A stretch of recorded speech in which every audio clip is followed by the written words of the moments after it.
Hello, friends of the podcast. How are you doing? How's it going for you? I hope all is well and shiny and bright and deeply surrendered and aligned and in flow.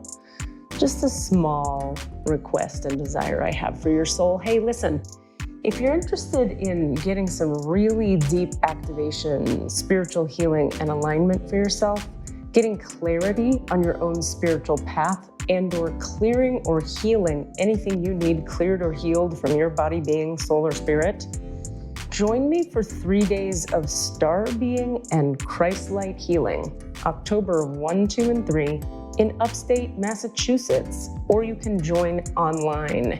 It's a 3-day retreat where we're gonna zap a ton of crap right on out of your system and align you with the light in a really powerful way.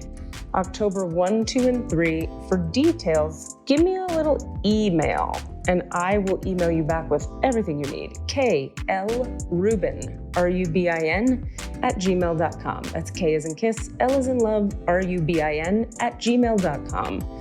Additionally, consider joining us for 2 weeks in Egypt, November 15th to the 26th. 2 weeks in Egypt, friends. We're gonna go to the temples, we're gonna go to the pyramids, we're gonna go to the Sphinx, and we're gonna be raising the vibrational field of the planet to lift the weight of the recent trauma that we've all been going through for the past year or two, from the planet itself, from the collective, and from our own hearts. So this will be a ton of healing, and also like rad travels on the Nile, and an integration time for 2 days at a beach at the end in Egypt. Have you always wanted to go to Egypt? Well, you should go. Now's the time. Email me, klrubin @gmail.com. That's K as in kiss, L as in love, RUBIN @gmail.com. And for now, enjoy the cast of Pod. Welcome to that spiritual, actual, factual answers to questions you're asking. You find them inside you, recite you, reciting the records. Akashic, we laughing, we drafting the passion through various. Time for that comedy, dramedy, all of the fanciest, catchiest acronyms. Listeners, listen, we traveling. Conscious is always unraveling. The reading you're having is mapping you back to your natural habitat. Abracadabra, it's magicless, fascinating. To top it off, the host, all the classiest. Now, what were you asking for? All of the answers, what? All the answers. Tell me the stuff and we'll cut it out. Or not. Let's see what happens. Great. Well, let's leave it in. Hey, everybody. Yeah. Maybe not. Let's see what I say. Okay.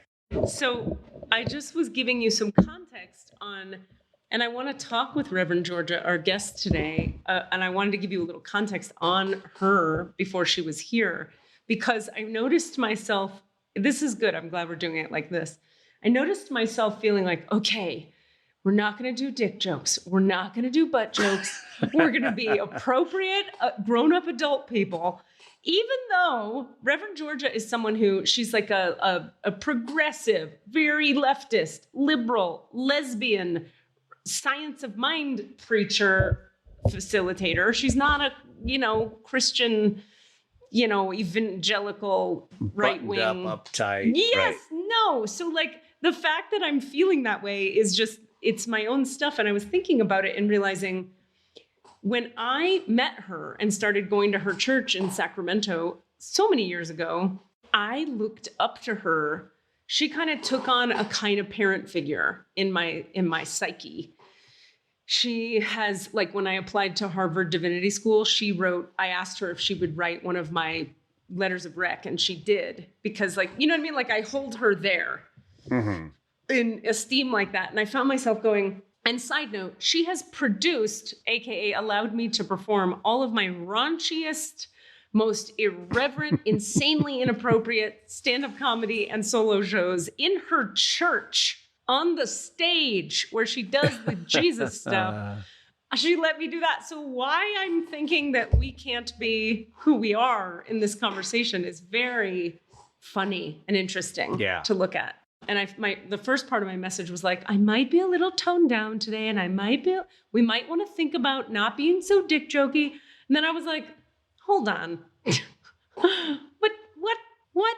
And so it's just so interesting how projection works. Part of it is she's a respectable leader in a community that I respect and admire, and that is true. And I don't do dick jokes while I'm chit-chatting with people I respect. You know, you do a dick joke in a stand-up show, that's different than if you're like, hi, Reverend Georgia, how's your dick today? That's different.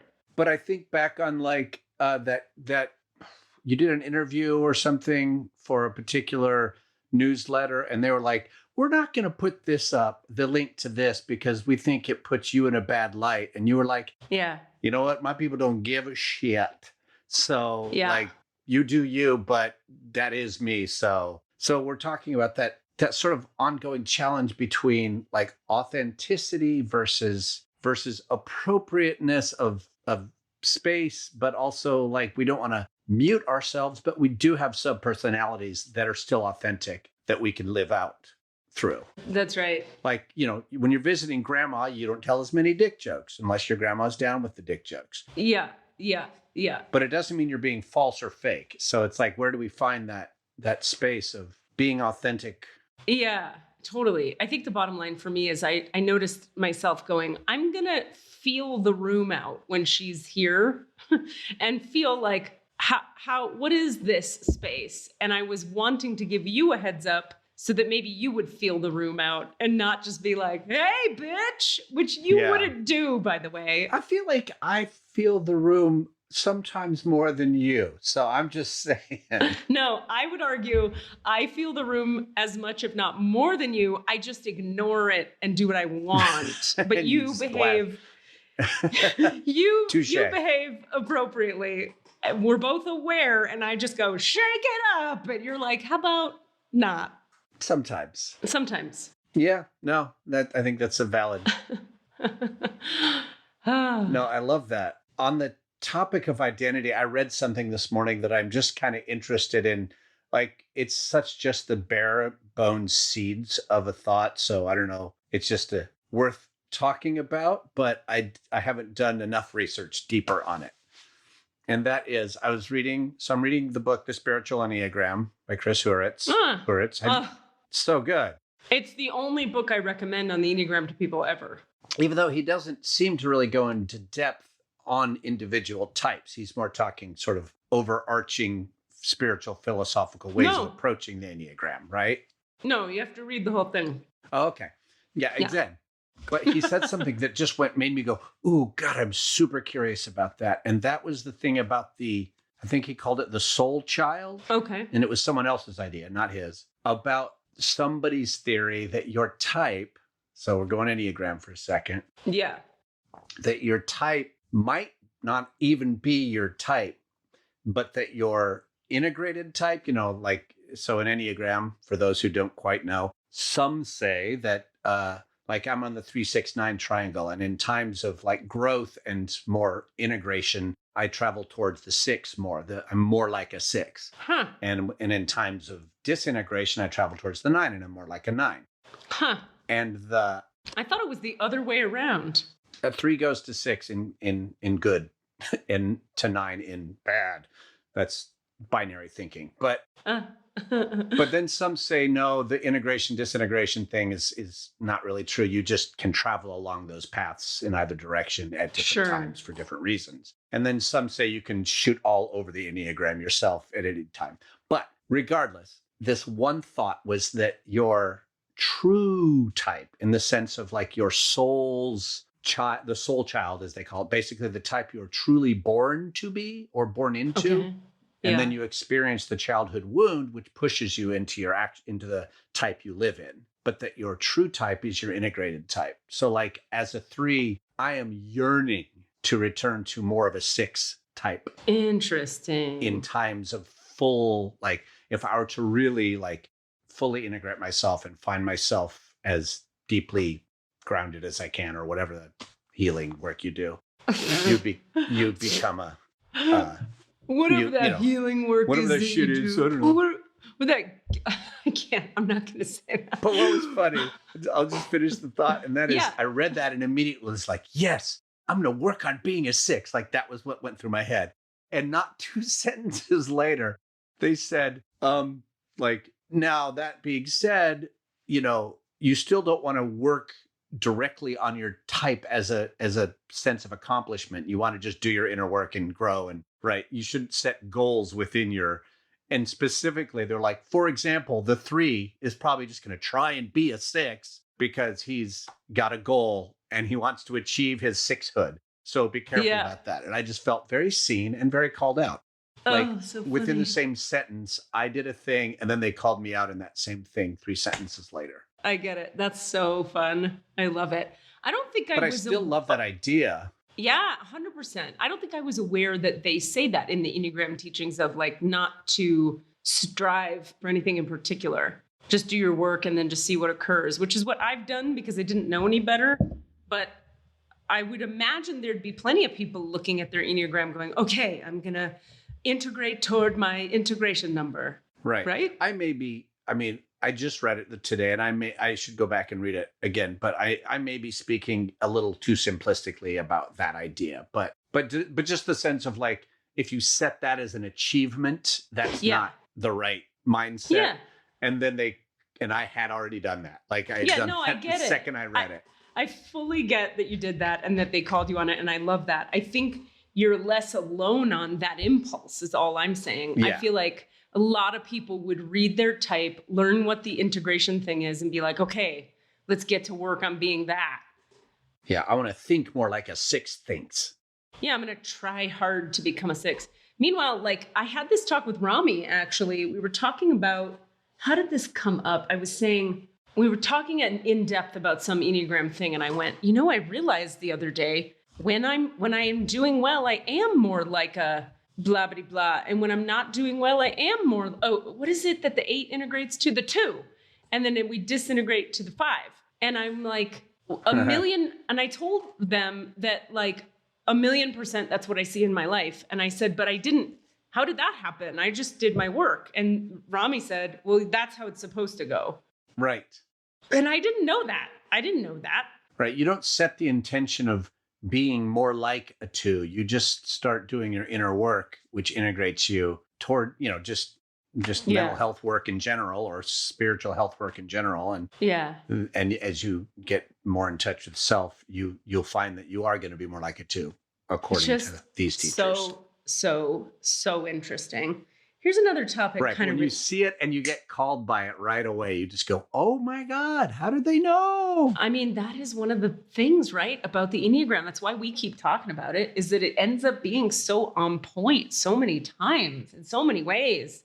Just like, I have to say it, human design. Human design. It is ridiculously spot on, regularly, repeatedly, all the goddamn time. Yeah. So I'm excited to talk to Georgia about like the positioning she held in my life at the time when I met her. And I have so many questions for her because I really wish I could have the camera on. I want to be talking with you with my face. But the Wi-Fi is making my face not available. I have so many things I want to ask her. Like, yeah, and I'll save it for when she's here. But I wanted to ask you, like, do you ever have any figures like that when you were a kid that you looked up to someone who was like a part of some world? Maybe it was like your English teacher or your whoever.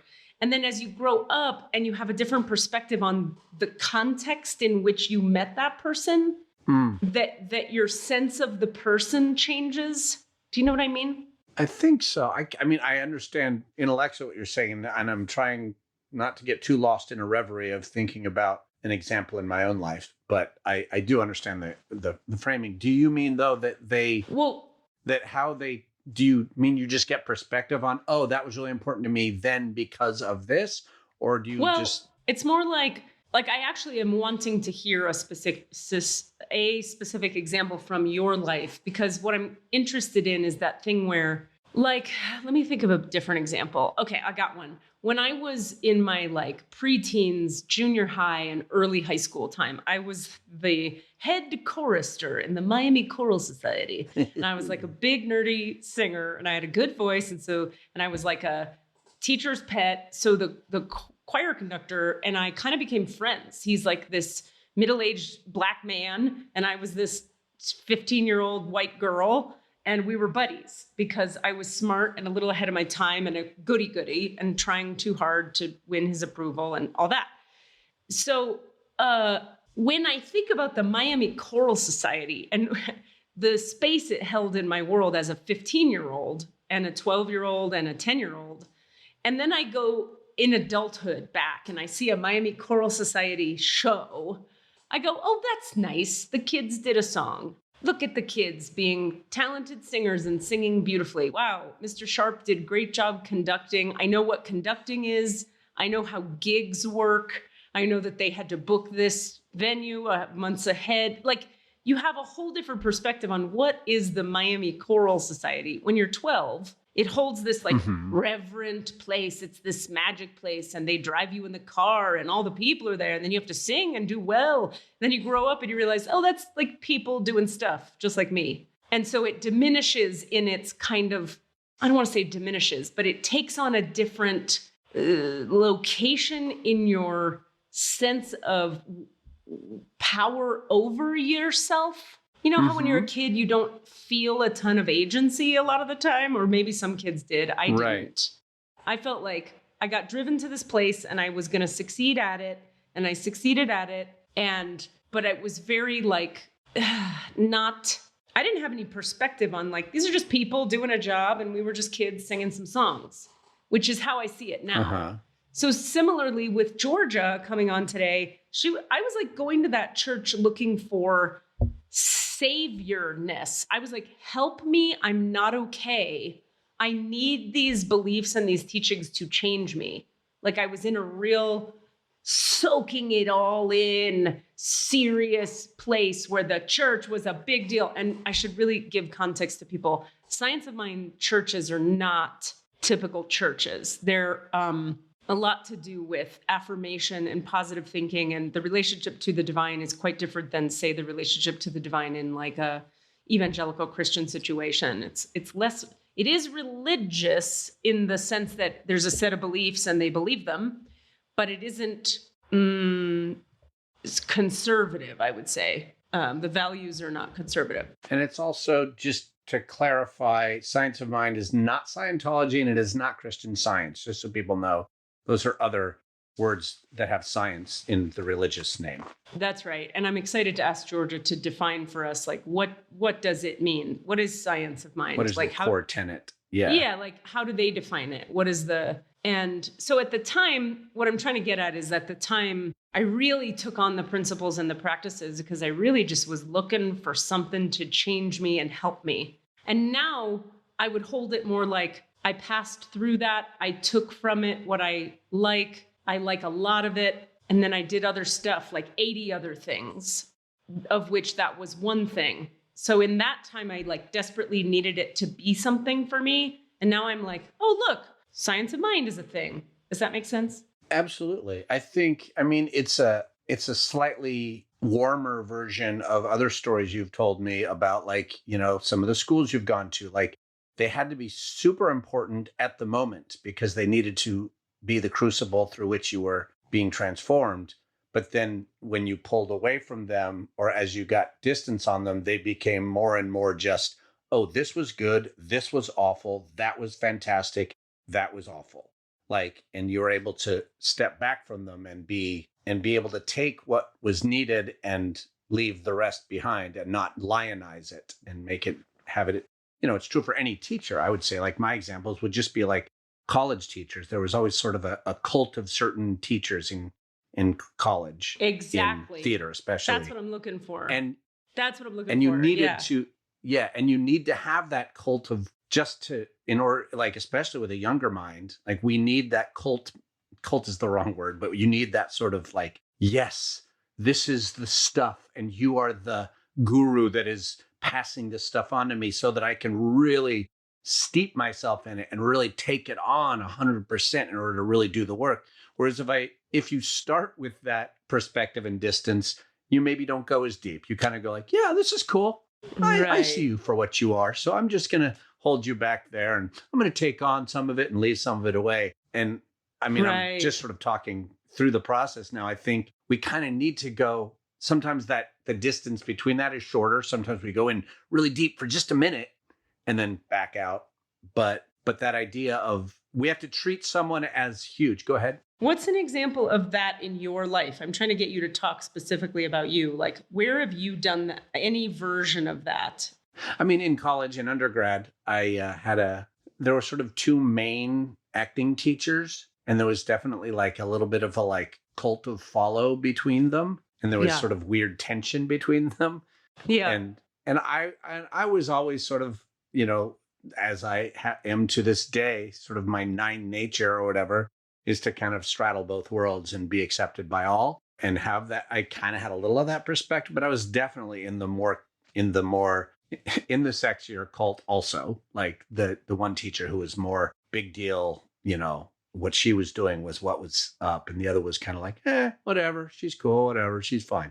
Anyway, but you had to so I had perspective on the one already. She was just like, yeah, sure, she can teach me a few things. That's fine. Right. But the other one you sort of treated as God. And it was really important because it was, really revelatory what I was getting exposed to, as with my young mind and from a small town. And here I was being given these much bigger tools of exploration and like studying like the Polish masters animal association theater and like all these really intense, wild things. And then you zoom out from those a few years later and go like, okay, yeah, sure. Yeah. I'm glad I did that. Yeah. I'm really glad I did that. I have no regrets, but boy, was it not as big a deal, all encompassingly the thing as you make it be in the moment, because you need to in order to really this has to be the most delicious meal I've ever eaten, even though really my parents do that all the time. They'll be like, oh my God, we had this Thai restaurant. There's a new Thai restaurant. And we had this dish and they decide that it's the best dish. And then I'll taste it. I'll be like, that is a perfectly good version of that dish. I'm so happy that you've decided it's the best dish, because that actually turns up your enjoyment of the dish every time you eat it. Yeah. Anyway, yeah. That's fun. I think what I'm wondering is, did you ever have the feeling of, let's see, how do I frame this? It's almost like, okay, let me put it like this.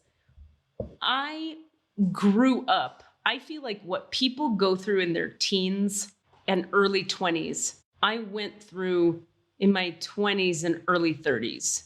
Now, which thing? Well, I'm going to get there. And I'm also radically generalizing, because who the hell grows up in any normal kind of way? And what does normal mean? But if you were healthfully parented and how in high school and early college, you're like trying stuff on, and maybe I'm this guy. Maybe I'm this guy. I'm going to wear these hats now, and you're like, maybe I'm the lady who tells a lot of jokes, or maybe I'm the lady who's like mysterious in the corner, Katie, I just interrupt you to say, at one point in my life, I literally said, I'm the dragon shirt guy. I'm the guy who wears dragon shirts. So I have this embarrassing collection of dragon shirts in my attic, just so you know. Go on, finish your thought. I cannot tell you how happy that makes me. That I'm the dragon shirt guy. That is so hilarious. I don't know what to do. Let's bring Georgia in and we'll come back to this point. Great.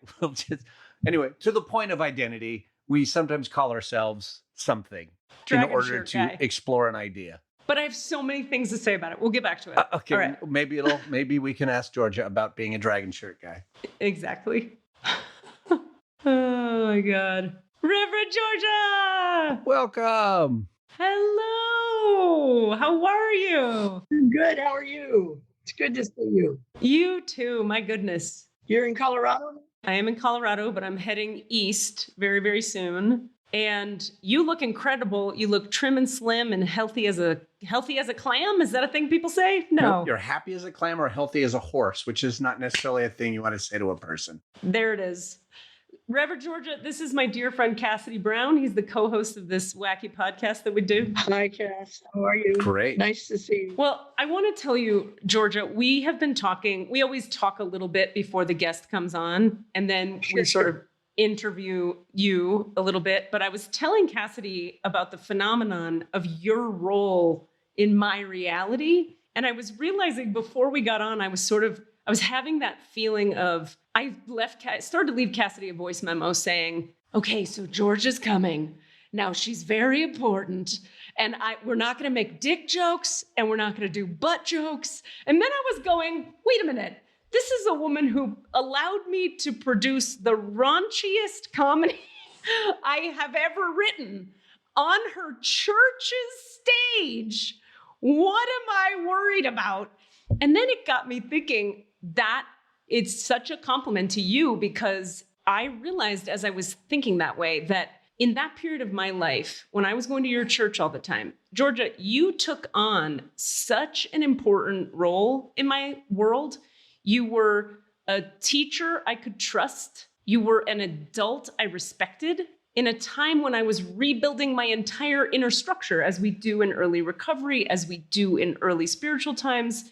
And I really held you up, and do to this day, as someone who I just respect a lot. And it was so much so that I was like, maybe I can't say the word penis now. And then I was like, wait, she can take it. It's okay. But anyway, that's just a deep compliment to you. You became a kind of parent figure for me for a few years there, and it'll stay with me forever.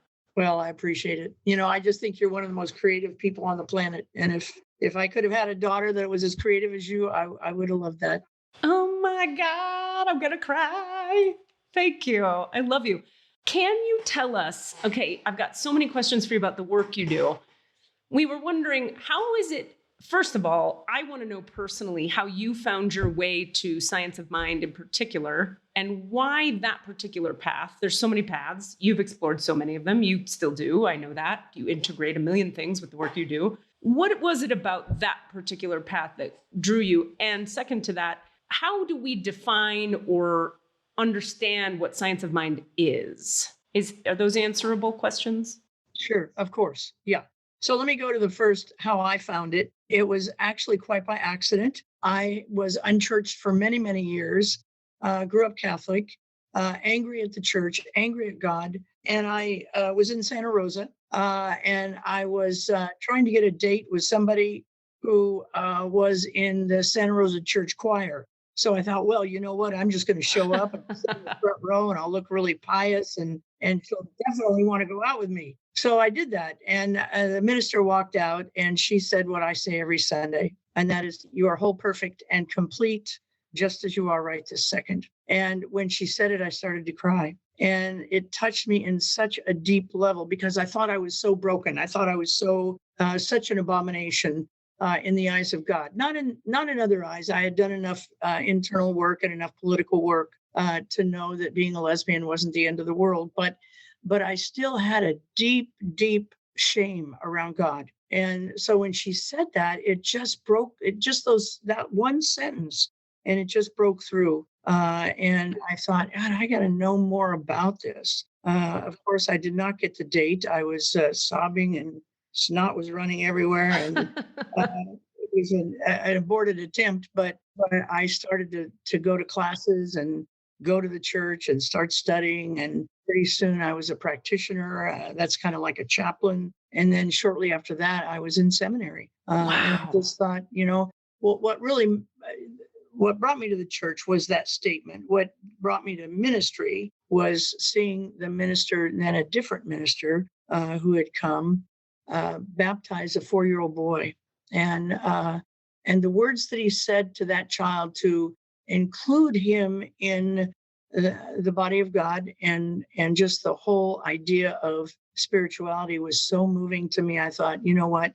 That's what I really want to do. I want to do that. Wow. So I signed up for seminary the next day. That is incredibly moving. I have to admit, ignorantly, I don't think I realized or knew that seminary was a thing that Science of Mind preacher, is preacher the right word? Minister. It's the word that people use here in Sacramento, but some of that is cultural, because we have a fairly large African American community, and that's something they're comfortable with. So they often call me preacher, but also reverend, and yeah. Okay, so I think I thought in my mind that with Science of Mind there was rigorous training in the Science of Mind lineage and teachings. I don't think I really got that it's seminary. Right. Yeah. Well, it is primarily Science of Mind teaching, although Because we're a church that believes all paths lead to God, and because the founder of Science of Mind wrote extensively about other religions, and what he did was to take all of the major religions and find what was common in them, and then also what was common in Greek philosophy. And so he took those two things and all of the common beliefs and thoughts he wrote into the Science of Mind. Wow. Okay. And so is that sort of, if you were going to essentialize what Science of Mind is that how you would sort of define it? I would call it, the ancient wisdoms of all religions and the recognition that there is nothing new in Science of Mind. It's all just a combination of all those religions. Got it. Okay. And is it fair to say that, I guess what I remember a lot, and I've has stayed with me a lot, is the sort of affirmative shape of the prayers. The prayers have a very affirmation heavy orientation. Right. The prayer is actually a 5-step prayer. It's not a rote prayer, but it has 5 distinct steps that we get through before we get to the end of it. Can you break that down for us? The first step is the recognition, what we call recognition, that there is only God, that there is nothing outside of that we human beings haven't brought to it. Another way I say it is that love, which is one of our other words, our primary words for God, is all there is. Everything else, there's no external evil, there's no external devil that outside of what we make up in our mind, that all evil and all devilishness stops and starts in the mind of human beings. The second step is unification,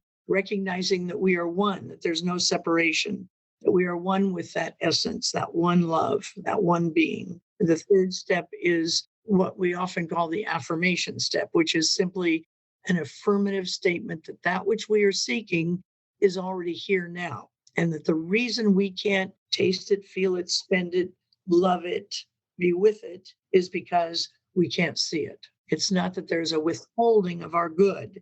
There is an internal withholding of our acceptance of that good, a worthiness issue. The third one is thanksgiving. And it's not a matter of good manners, not that kind of saying thank you. We want people to have good manners, but that's not what it's about. It's really just about a recognition that that which we already are seeking is seeking us now. And it's sort of like a wow. I liken it to, instead of Thanksgiving, it's whoa. If that affirmation step is true, then wow, how fabulous is this? And the last one is letting it go, just letting it go and not repeating that same. We don't repeat the same prayer. We repeat the same 5 steps, but we don't repeat the same prayer. Interesting. Okay. And have you found personally, I mean, this is probably an obvious question, but I'd love to hear any experiences you've had on this front. Have you found, what are some of the experiences you've had with this particular form of prayer that make it so important and lasting and central to your reality? Like, do you have any stories of, like, one time I prayed about this thing and it was miraculous, it was different, it did something new for me that other forms of prayer didn't do? Probably the one that is the most amazing to me, that I didn't think was possible in my lifetime. I was with somebody and we had a child together. And I was not the birth mother, she was the birth mother. And in California at that time, lesbians could not adopt. This was many years ago. And when the child was 6 years old, she took her and left. And I took it all the way to the Supreme Court, but I did not prevail because there was no law protecting same-sex partners at the time. So I had huge anger and resentment. And I knew it was making me sick. I knew it was not helping me to hold on to this, but I couldn't let it go.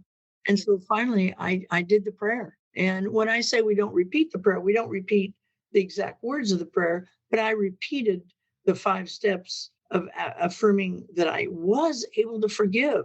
And it took like a week. And I was absolutely able to forgive. And it was, miraculous, because I had rage. I had absolute rage. I get that deeply. I wonder what your thoughts are on this point. One of the things I've experienced with prayer that I I guess the game changer for me that took me from being someone who was like, sure, I'll pray because they say if you pray, it helps you, to being someone who's like a big prayer supporter and teaches people now how to pray and how amazing it is. The transition for me was acting as if it would help. And then I always talk about too, in the stuff I teach, the state of the heart. Something I learned in the Sufi healing school I went to is they talked a lot about if you have a sincere request of God, and it is you could say righteous request, right? If it's something in alignment, right? That it will be met. And I was able, I think I've always given a lot of credit to my acting training and to just being a highly sensitive person. I could take myself into the energy of, okay, let's do the energy of sincerity and openness and authenticity and ask from the bottom of my heart in a vulnerable way. Because as an actor, what we do is take ourselves into different states of consciousness, right? And so I was lucky in that way because I find now, and I wonder if you find this, that when I'm helping folks wake up to the possibilities and the gifts of prayer, it's hard for a lot of people to get into a state, particularly if they're angry at God for any reason, whereby they want to try surrender, prostration, openness because of their trauma and their pain around it, but also because sincerity and authenticity are really like energies you got to teach people how to access. I notice people don't always just come into the world going like, oh yeah, okay, do sincerity, got it. So anyway, I think what I'm getting at is I'm wondering, when you're teaching people the steps of how to pray in your way, what do you run into as like common challenges people have with learning how to open and be sincere the way you were with that prayer that you did? A lot of it depends on how much they've been harmed by religion in the past and how many disappointments they've had. A lot of it depends on that. But what I teach is, and what Ernest Holmes taught is, and Ernest Holmes is the founder of Science of Mind. And what he said is that you have to have two things in order to have an effective prayer. One of them is the 5 steps. You have to know these 5 steps. Now that's his thing. I actually, I'll get to that later, but it's the 5 steps. And the other, he calls it fire. You have to have a fire. And it's the same kind of fire that you're talking about with humility. You have to have almost a desperation that allows you to give up your ego and just receive. He called that the art of calm expectancy, that if you could have calm expectancy and just know that God is the provider, then you're ahead of the game. My concern about the 5 steps and my concern about any of us teaching prayer is I worry that sometimes people don't try it because they're worried they're not going to do it right. And if they don't do it right, they're going to make it worse for themselves. Oh, I'm going to really piss God off if I don't do it right, which is unfortunate. Yeah, 100%. I would love to ask a question of both of you because it has to do with something Katie just said about like acting as if, which is what actors do. And I struggled and still do to this day, but struggled very drastically against any form of spirituality because of what I witnessed. Right. In religion, I was raised Unitarian, which is about as soft pedaled a religion as you can get, right? It's like, yeah, cool. Just think about it. Do what you want. Just be nice to each other. Just be nice to each other. Choose a belief. It's cool. But Buddhist, whatever. You can be Christian. I don't care. But I was witnessing around me all these much more strident religions, as I will just call them. And then and watching what I considered to be sort of unfounded belief or like faith without framing or without, and I would be like, y'all are being fooled. And that got into my head then. So then I was like, it was hard for me for a really long time to even allow myself to take on the possibility of belief, because if I believe that, I'm a chump. I'm not going to let you make me a chump. Anything, because it can't be proven in a sense, by my, by my scientific brain or whatever, And it was actually, I think, Katie, you have said it a few times, the idea of acting as if. And that's been actually a very transformative space for me to enter into. Cool, but what if? Try it on. But allowing, so it's, I've always been able, since I've gotten better at spirituality, whatever, I've been able to do the thing where I'm like, oh, this is complete and utter weirdo hokum, and I'm super into it and it totally makes sense and I'm going with it. And they're both simultaneously existing and I'm okay with that. And that's a change. I guess my point is that idea of acting as if, can that be as powerful as, or is that a form of fire or zeal? Like, do I have to believe it with my whole self for it to, quote, work? Got it. You want to start with this one, Georgia? Well, here's what I'd say. Yes, you're going to have to get it. You're going to have to move it from acting. You're going to have to move it from thought into belief, because not every thought is a belief. And in our religion, we say it is done unto you as you believe, not as you think, not as you hope, not as you wish, but as you believe. But the practice of getting to that place often requires us to act as if. And then at some point, it's going to be what you just said.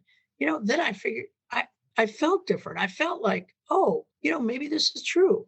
I'm just reading a book now by Dennis Merritt Jones. And he said, the mind needs linear rules. It needs linear direction, but the heart doesn't. And so what we experience when we have fire is that the heart just bypasses the mind and it connects with that spiritual universal truth that's just out there. Sometimes we have to use the mind to get ourselves open enough to do that, but it's really the heart that will get you there. Yeah, it all makes me think of the thing where I have a friend who is a naturopath doctor, very, went to all the colleges, got all the degrees, very sciencey. And I was doing some sessions with her where she was doing integrative parts work with me, and then which was really helpful and healing. And then there came a point where every parts work session I was channeling divine light. That's what I do. So it would just come in the room and she'd be like, what are you doing? This is different from all my other clients. And I was like, well,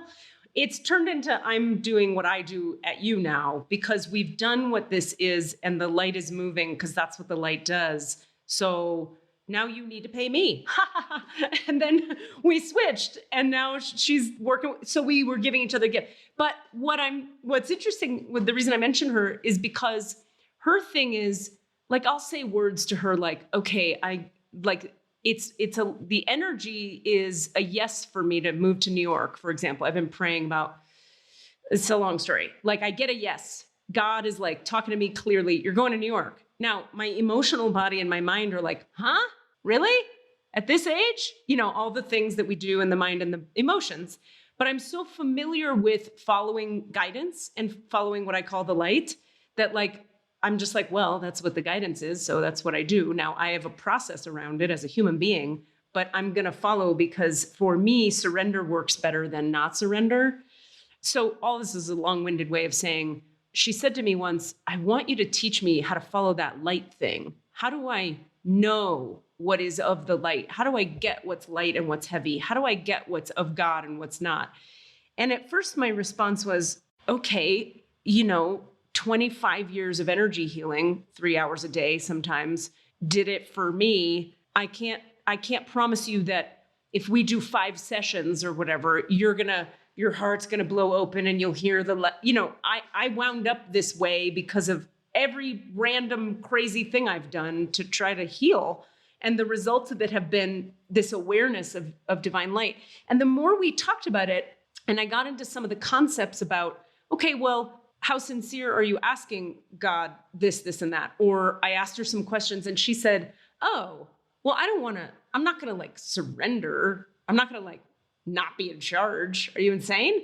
And I was like, okay, got it. I see where we are now. Yeah. Then I learned about her life. She is like raised by loving people and went to Harvard and then went to Princeton and had all the money and was always pretty and tall and thin and all the boys liked her. And so like, she just has no reason in this reality why would you submit? Why would you bow? Why would you surrender? And so that's a very long-winded way of saying I am curious myself about folks like Cassidy, we've talked many times about. He was well parented. He has like loving, healthy parents who taught him that he's worthy of existing. And so the fire is not really there in the same way that I was in so much pain for so many years that the desperation was constant. And this is something that comes up in my healing classes a lot, is I have students who they're kind of upset and need some help. But the ones who meet God and the light is flying through their heart and now they're a healer, it's the ones who were raped a lot. Sorry to be gross. Or the ones who have been through the shit storm, because you will just bow everything to the supremacy of anything that could help you. And so I say all of that to say, I wonder, Cass, what it would take. I like to think of things in terms of curiosity and wonder. What would it take to get yourself in a state of maybe there's something even better than what I already have access to? That if I prayed to that and bowed to the even betterness, you're already good, you're centered and grounded and you have a life you love. What if there's even more? And perhaps you have fire for the even more? Yeah. I think I feel like I have a junior version of that over the last year and a half or 2 or 3 years of just finally coming to a space of feeling like I've been fine, but not actually. There were things that really needed to be finally addressed, and working with you and doing some therapy and doing stuff. I feel like that was entering into a state of more true, of belief, of heart belief, of surrender.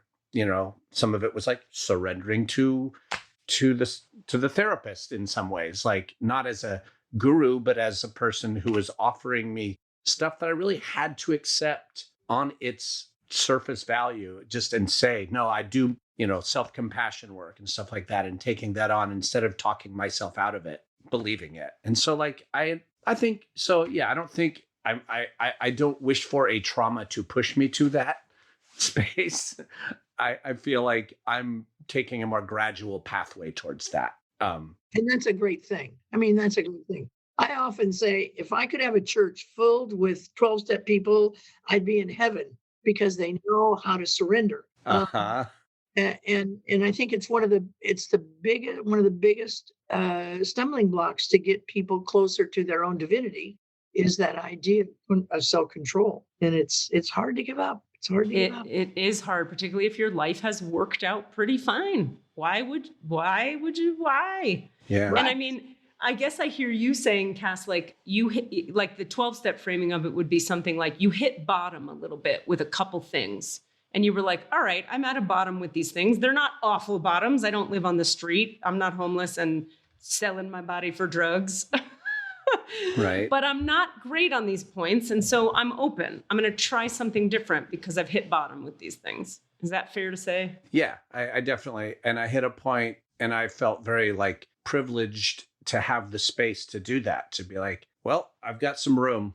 I've got room in my schedule now to address these bottoms. What do you think, Georgia, to that point of the idea of, with regard to COVID? Now I'm going to fully switch gears because it's coming to me. I've had this idea all throughout COVID that I'll get when I'm in the channeling space, and I'll get when I'm in a deep state of communion with the oneness. There's a real deep and profound up-leveling of the consciousness of the collective, that we're actually being pushed through a crucible of some kind and waking up fast. The collective is being pushed through a painful, uncomfortable crucible with everything that's going on right now. I have my own little sort of cosmological beliefs about what's doing that and why now and all of that. But I wonder how you frame this insane period of time we've been in. Does that match? Yeah. I do think that we're being pushed to oneness in a way that we hadn't been pushed before. Not only COVID, but also, you'll remember being here. This is a very socially justice-oriented spiritual community. And, so all of this stuff around racial systemic racism has helped to push people. And in fact, I use that sometimes when I get people who are in the state of Cass where, you know what, my life is good. I don't need to be doing all this stuff. And, I think it's important that we realize that we're not alone. And there's a lot of people who are suffering who can use our prayer, who can use our consciousness. So, yeah, I think we are. And I think it's a good thing. And it's not, good and happy have never been the same. They're not synonyms. And, we just have to kind of work with it. Yeah. Yeah, I would agree. What do you think about this idea? There's a human design principle that says human beings, they think they're going for happiness. We all are like, I want to feel happy all the time and all the joy and the ecstatic feelings. But that really, at the end of the day, what we're actually seeking is fulfillment. That when we find fulfillment and satisfaction, that is actually more lasting and sustainable than the seeking of ecstatic, blissful joy. Yeah, or things. Yeah. Yeah. Let me just read a little bit about this book I'm reading. It is my sincere belief that the world doesn't need yet another self-help guru or prosperity book outlining the greatest techniques on how to win the lottery or how to go from rags to riches in 21 days. And then he said, what the world needs is a new perspective regarding what gives meaning and value to our life, to recognize that everyone strives for essentially the same thing. And it isn't money or stuff. It's something much less tangible. Behind every thought, deed, and action of every human being of rational mind on this planet is the desire for freedom, inner peace, and a life worth living, a life of purpose. And I really like that whole new approach to prosperity. That's good. That's really good. I had a weird moment the other day that just brings up. Yesterday, I was chatting with my girlfriend who's on a trip right now. So we were messaging back and forth. And she said, how are you? And I said, I'm feeling oddly like ... content with a question mark. And she came back with, but melancholy, because my tone, even on text, was not one of happiness. Yeah. Or joy at that idea. And I realized I was in a rare moment of almost neutrality. Yes. But that my perception of that space was slightly melancholic because we don't recognize it as joy. Like, well, it's not joy, so it must be sad. So like to sit there for just a brief moment and just feel like, I am, was a weird feeling that most of us rarely experience. And if we experience it, we kind of feel a little like, oh, maybe I should be searching happiness for somewhere. Let me go do something happy. Yeah. There's no value in that contentment, in that quiet contemplation of love. Yeah.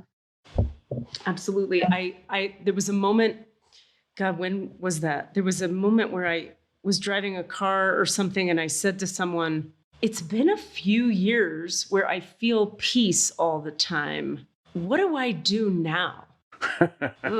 Like, there's actually like a real existential crisis in a way of when I left the Sufi school, which I sort of consider like the first of the 3 energy healing schools I went to. They were each 4 years long. The first one, I left there so peaceful and so connected to the divine, but broke. No money. Yeah. Didn't care though. So much peace. Then that got old. And I studied a bunch of systems that were like, here's how you make the money. And then I made all the money. And I was like, I'm a money lady. I'm fancy and I make the money now. And I lost some of the peace.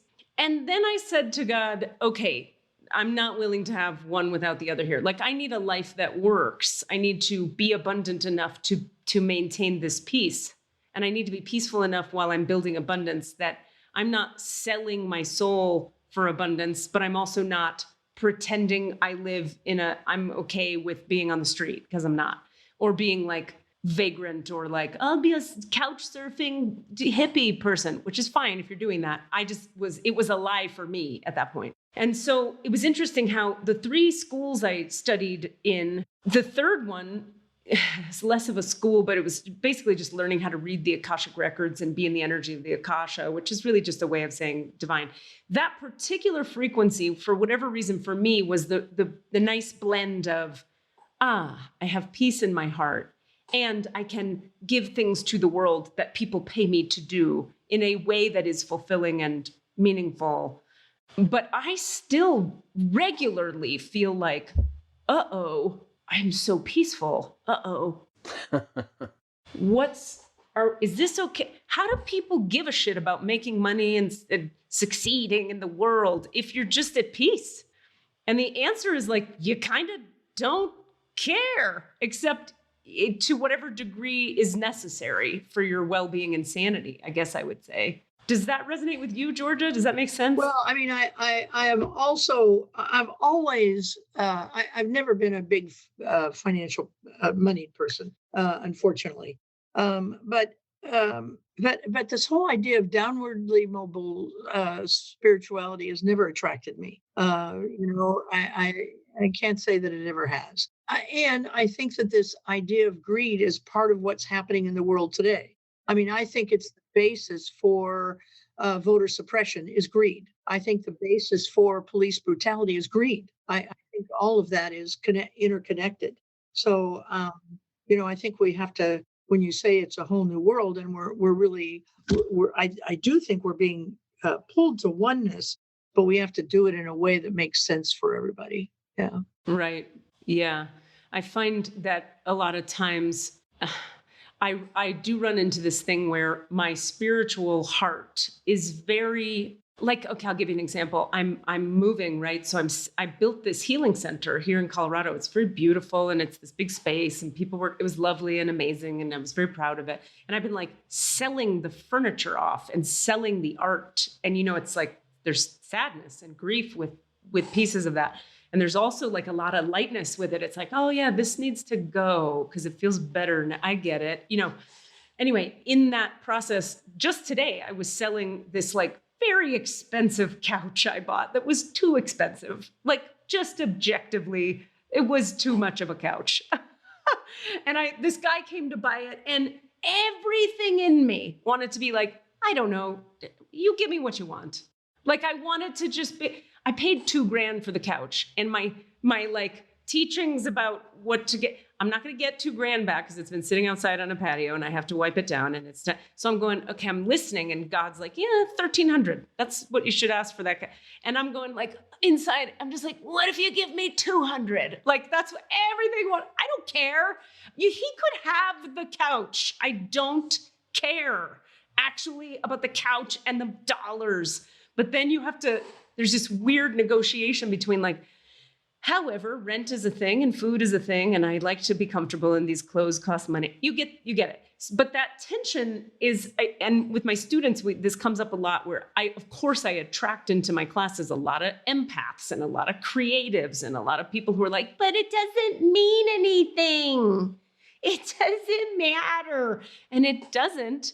In the realm of oneness and God's vision of what is in the true nature of consciousness, but it does in your 3D life with the temple that you have to care for so that you can feel God through your temple. You want the temple well cared for. Yeah, it's a tricky balance. I mean, we're hurting now because people haven't been in the church for well over a year. They just started coming back. And so, finances have been really tight. We've made it fine, but we've been really frugal. So we got this new rental and it was a big choir, 68-person choir, and they're paying $100 a night to come and practice in the sanctuary. But the Yolo County where we are just required a new mask mandate. Everybody indoors, vaccinated or not, has to wear a mask. So they've decided that they aren't going to practice here. But she said, we're so grateful for everything you've done and how supportive you've been. We're going to keep paying rent all through August, even though we're not going to be here. And I said, and believe me, I need the money. And if the board heard me, they would fire me on the spot because I heard myself say, oh no, that's okay. I know you're hurting as well as we are. You don't have to do anything. And all the board members are running through my head as I'm saying it. But, it's just how I am. I am like you. It doesn't mean anything to me. Yeah. No, I know. It's such an interesting, weird thing to be on this planet in a body when your consciousness is so aware of the space of oneness. Like this is nothing. It's a cloth. You could have, right. It's just so weird. But did you get $1,300 for the couch? Okay, here's what happened. I couldn't use gas. So I'm hearing 1,300 and the guy goes, what do you want for it? And in my heart, I'm like, just take it. I don't care. Get it out of here. And so I know enough to just not say anything. So I go like, well, I paid $2,000 for it. And he goes, wow, that's too much. I go, yeah. And I go, I'm hoping to get 13. And I just wait because I'm like Jewish and we like haggle and we like sell stuff. So I just wait. And then he goes, well, I'll give you 900 for it. And I go, and God goes, sure. And I go, okay. Because then I don't have to sell anymore and I can get out of this conversation. So I did a little bit of my codependent, like, I don't want to have boundaries and need stuff. But I did a little bit of like, but I'm not going to say what I want to say, which is 200. So we met in the middle and he took it for 900, which was great. I really like that framing. You spoke truth, though. You said, I'd like to get 1,300 for it. That's the truth. You didn't say, I'm going to charge you. You didn't attack him with a price. You stated the truth of the moment, which was, I would like that's to. True. That's true. I wanted to see what he would, I just wanted to tell the truth and see what he would do with it, because you never know who you're talking to about money. Like, you might be talking to someone who goes like, oh yeah, no problem, 1,300. I run into that all the time with people. If you don't say too much and you go, well, we'd like to have this, and then you stop talking, people sometimes, if they have a fuck ton of money, excuse my language, they will say, oh sure, that's not a thing. But I will have already projected onto them that they're gonna say, what? 1,300? That's crazy. Because some people get this on Facebook Marketplace where I advertise the couch. I had people typing words to me like, you're an idiot if you spent $2,000 on that couch. And then another lady said, what makes you think this is worth $2,000? And I go, the store charged it. And I said, yes. What? Mean, judgmental shit. And part of me just goes, I have a really like, really guys? We're going to be judgy about that? Okay, watch me. I'm going to get it. Because come on, that's certainly not prosperity consciousness. We don't have to go all the way into like, you'll pay me double. But we also don't have to collapse into, never mind, never mind. I don't need any money. I fucking do. I don't know. I think we all find our midpoint on these things with the money, right? Yeah, I think we do too. I have a lot of work to do around it. A lot of it is how you grew up. I grew up in a very working class family, and I got a lot of their poverty consciousness that I have to work on, and yet not go the other way so that it's all about money. God, I know. I really know. I mean, artist consciousness is sort of the same. It's like we are taught to undervalue ourselves because that's what we are offered at every turn. Yeah. So even when we start to set our own prices, we set them at half of what we really think we actually want. Yeah. Yep. So much. I tell artists who come to me for counseling, I said, look, one thing I want to tell you, you do beautiful art. Don't try and sell it. Get an agent because you can't. You don't have the temperament. Yeah, I mean, not a visual artist, just like as an actor or a performer, we all just kind of do that thing. I mean, Katie got good at it at a certain point. But you had a weird journey with it, I feel like, where you were like, it just doubled every time you went out. You were like earlier on when you were just touring your one person shows. Yeah. I mean, I was really blessed on that one because this is Georgia Insides Out. You remember that show? Yeah, of course. That show, before I don't even know what the order of events was, but that was a weird miracle show where I couldn't stop it from touring. People would be like, come to Nebraska. And there was it was brilliant. It was absolute brilliant. Oh, thank you. That means a lot to me coming from you. Anyway, it was kind of like I was just learning about prosperity consciousness then, and I was testing it. I would sort of, like when I first wrote the show, they'd say, oh, come do it at the blah, blah festival. What do you charge? And I'd say $500. And they'd go, great. And then because they said, oh God, I was and then the next person who'd ask me, I'd go $900, and they'd go great, and I'd go sweet, and then I just kept trying a little bit more, and before I knew it, like people were flying me places and like putting me up at $5,000 here and there. Now that was interesting because it was right before 2008, and when 2008 hit, all that shit went bye-bye, and the whole dynamic fully changed. But for me, the gift was I had learned, okay, this really is about what you believe the thing is worth. And another thing I learned that was so important is like, what do I believe my time and energy are worth? And I think for me, one of the gifts of being hypersensitive, like I'm so energetically sensitive, is that I can't afford to devalue my time because I need lots of breaks and downtime. So the things I do when I work, they have to cost a fair amount for me to be balanced in my nervous system. And I think sometimes when we're tough and strong people, we go like, well, I can handle it and I'll just not charge a lot and do 80 sessions. But for me, I'm not tough, which thank you 12 steps and surrender for teaching me like who I really am. I have a tough personality, but my insides are just a pile of mush. Yeah. And the gift of that is I started to learn, well, I have to value that. You can't put a pile of mush on a cement job. It's gonna die. Yeah.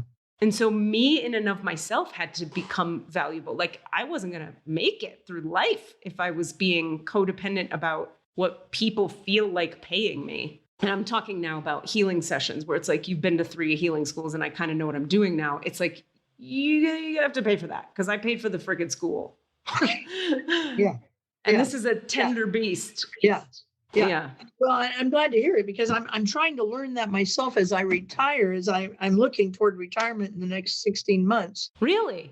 And I'll want to be doing some stuff to bring in some money. So I wrote the book about the 12 steps and, we'll see. I'm going to do a workshop on it and see what happens. But the idea of charging people for it, just think, oh no, poor people, what the hell? They don't have the money and blah, blah, blah.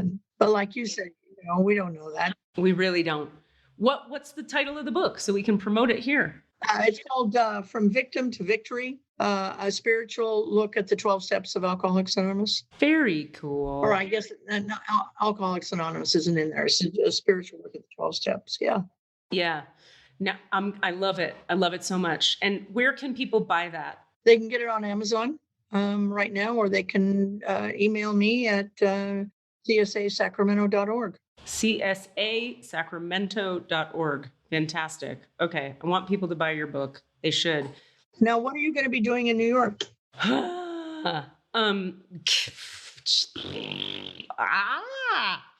don't know. Yeah, no, I do. Kinda, but not really. I am very much, Georgia, it is a 1 minute at a time endeavor. It is we need you to leap. So go ahead and leap. So I just keep showing up for the next indicated action. I know this much. Here's what I know. I'll always be doing healing sessions. So I'll see clients. That's the thing. I'll always be teaching. Well, at least this is how it seems now. Who knows what the future holds? More than likely, I'll always be teaching energy healing classes where I do, it's like group healing and spiritual principles and that kind of thing. Because it's New York, I go, well, TV is there, and I certainly know how to audition for stuff. So I think I'll hit some TV auditions and see what that yields. Oh, that'd be great. That'd be great. Right? Yeah. It's there. It's there. And I got excited about it, but it was interesting because it was an afterthought. Like the guidance in prayer has been like, you need to go there. And I've been like, huh? No. And they're like, you're going. And so as I've sat with that, I've come back around to, oh yeah, I used to love that acting thing. What was that thing again?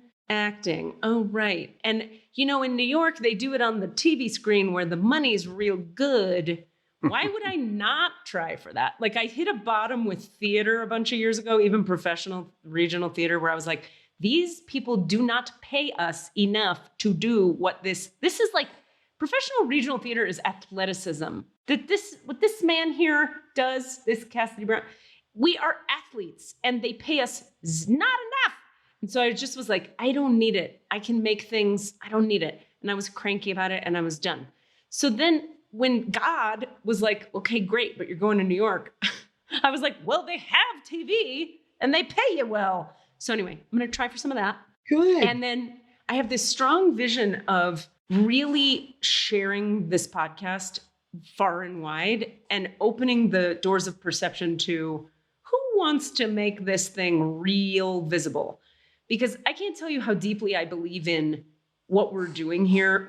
We're bringing comedy and fun and playfulness to deep conversations like what we get to have with you today And then we open the records we do spiritual work. It's like, I just believe in it. It's the essence of my being is this blend of, you know me, the irreverence and the divine together, the sacred and the profane. And anyway, so I want to see what's possible with that. And I teach a couple classes online through Stanford's continuing studies. So like I have my classes and my healings and my classes and my show, and I'll throw a show up from time to time and podcasts and TV. So all the same stuff, really.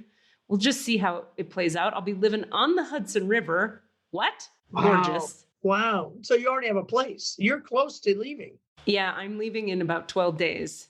Oh, wow. Fabulous. Well, keep in touch because I want to know how you're doing. Thank you. I will. And thank you, by the way, publicly I got a wild hair up my ass recently and applied to the Harvard Divinity School. And Georgia very generously wrote me a letter of rec. And thank you for that. I just wanted to, absolutely. Yeah. Absolutely. Yeah. Did you get in? No. No. No. They actually, it was sweet. They wrote a letter that said, we let 5 people in, FYI. And I went, oh, well, thank you. They were like, you're great. Everything's great. And we can't. You're a little too weird for what we do here. And I was like, I get that. I hear that. I was worried it was going to be confining. Well, I do want to thank you for being here, Georgia. We can open your records, but I kind of get the feeling that's not where we're going unless you want to. We'll have to leave in a minute. Okay. When you say open the records, what does that kind of mean? You said, pick a question. It's basically we do a little. It would take more than a minute, so maybe we'll have you back on another time to do that portion of it. But basically, we do a little meditation, and then I say this particular prayer. And what that prayer does for me is it gives me access to your soul and its alignment to the divine. And then I can bring healing through on stuff, or I can answer questions from your higher self, essentially, and God. So it's kind of what I do with my clients, and it's what we do on here when folks want to go there. But I just get a feeling in my body of like, let's do that at a time when you have more time. More time. Yeah. Yeah. Good. Yeah. Great. We want half an hour or so to do it. Okay. I thought this was for some reason, I know nothing about podcasts and I should learn more about it. I thought they were 30 minutes. And so I have an obligation that I have to be at 5. No worries. So, but thank you. Listen, I love you. And it was great to meet you, Cass. Fantastic to meet you, Georgia. Thank you for coming on. And please, everybody where do they check out the church, Georgia? How do they on the internet? CSAsacramento.org is the best way. And then they'll get a little video of the church and the website and CSAsacramento.org, one word. Okay. Awesome, And awesome. one more time. I know time. a bunch of folks who do CSA in Oakland, but yeah. Ah, very cool. One more time. Could you say the name of the book just once more so people can find that? Victim to Victory, a spiritual look at the 12 steps. I love it. Thank you for being here, Georgia. It's so good to see you. Buy the book. You're welcome. All right. Love you guys. Bye-bye. Love you. Thanks, Have Georgia. a good night. Bye. Great chatting with you. You too. Yay! She's awesome. I would just hang out with her. I just want to kick it. Don't you? Yeah, totally. Wait, before you leave, because I know we're wrapping up here, I have to get this out. I feel like if you had gone, and maybe you still could, just call yourself this, but you would be the irreverent Katie Rubin. Rather than Reverend Rubin, you'd be irreverent Rubin. That's good, really right? Fucking good. That is In so fact, I'm good. shocked I've never heard that before. I think I might need to say that on stage at some point. Yeah, I'll be your preacher for the next hour. You can call me Irreverend Rubin. Oh my God, or that's Irreverend so good. Katie. I feel like that's gotta be some comedian who does spiritual jokes has to have said that at some point. I have said it, but I've never heard it. I haven't either. Isn't she the best? She is the best. That was awesome. I loved the conversation. She's interesting, and she has that. She is like, as soon as she came on, and I hate to do it based on appearance, but sometimes you see a person and you see their eyes. It's often just see their eyes and you go, oh yeah, okay. I know. I kind of type isn't even the right way, but it is there's spiritual. It's almost like the Enneagram, where you'd be like, oh, this is a solid, this kind of person. And I can't even describe what that is, but I just feel it in my heart as soon as I see them. There's a familiarity. What was it might be the old, the old sort of, I think about like Joanna Macy, my mom's compatriot, who's like an older woman who's, she's a Buddhist, very widely regarded Buddhist teacher and other type teacher. But there's a look you see in some older women's faces that just makes me go, yep, like there's a relaxed but super present.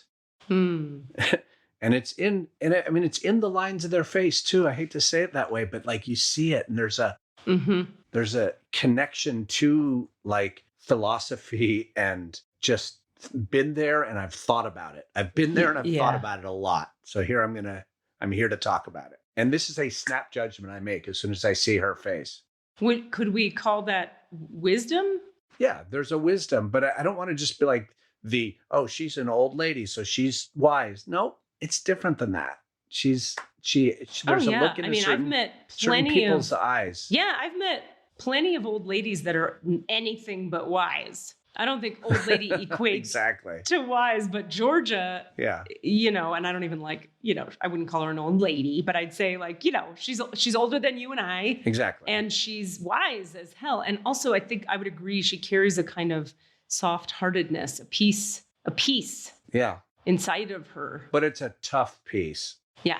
I see it immediately too. I see a toughness in certain people. Well, I was just going to say her personality is strong and direct and tough, but her heart is soft and wise and supple. I would guess she's probably an 8 who went from, because I knew her back in the day when she was starting the church, and she has softened like you would not believe. But that personality doesn't go anywhere. The softness happens internally. Anyway, go ahead. Oh, I was listening to, I think it was This American Life today, and someone was analyzing their journey through an eating disorder.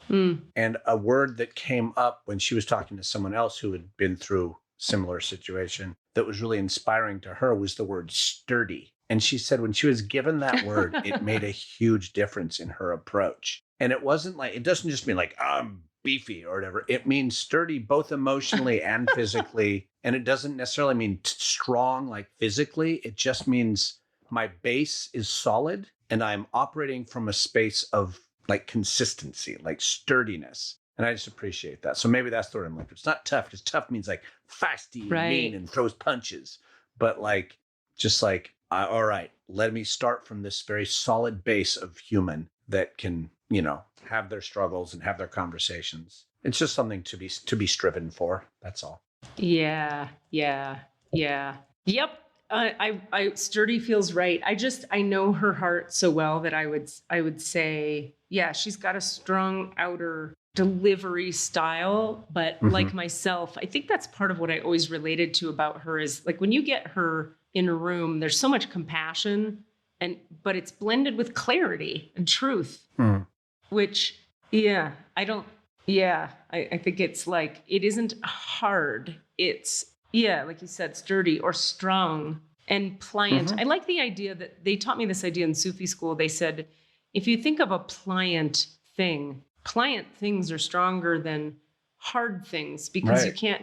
They bend, but don't break. That's it. They're not brittle. Exactly. So like, I guess I experience her that way. She's like, what's that tree? Not bamboo, but like you bend it, and you keep thinking it's going to break and it just never does. The willow does that.